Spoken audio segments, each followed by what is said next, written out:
হালাল হারাম না মানিয়া কত টাকা করছো কামাই, এত টাকা রাখবা কোথায়, কাফনের তো পকেট নাই। হালাল হারাম না মানিয়া কত টাকা করছো কামাই, এত টাকা রাখবা কোথায়, কাফনের তো পকেট নাই। টাকা পয়সা লইয়া কি কেউ কবরে গেছে, কি জবাব দিবি রে তুই আল্লাহরই কাছে, কি জবাব দিবি রে তুই আল্লাহরই কাছে। ওরে মানুষ হইছ বেহুশ দুনিয়ার পিছে, কি জবাব দিবি রে তুই আল্লাহরই কাছে।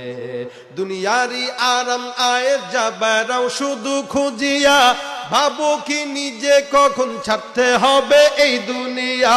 দুনিয়ারি মহে পড়ে আখেরাত গেছো ভুলিয়া, জানো কি কবে কখন ছাড়তে হবে এই দুনিয়া।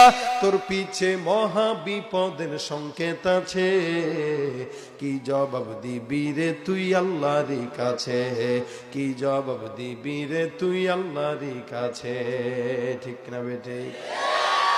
ভাইরা আমার, দুনিয়ার জমিনে আল্লাহ পাক রব্বুল আলামিন বান্দাকে দুইটা জিনিস দেয়, একটা হলো নেয়ামত, আরেকটা হলো মুসিবত। বান্দা যখন নেয়ামত পায় আল্লাহর তরফ থেকে, বান্দা যদি মুসিবত পায় আল্লাহর তরফ থেকে। এ মুসলমান, নেয়ামতটাও আল্লাহর দান, মুসিবতটাও আল্লাহর দান। নেয়ামতটা আল্লাহর, মুসিবতটাও আল্লাহর। রব্বুল আলামিন বলেন, লা ইন শাকারতুম লা আযীদান্নাকুম ওয়া লা ইন কাফারতুম ইন্না আযাবী লাশাদীদ।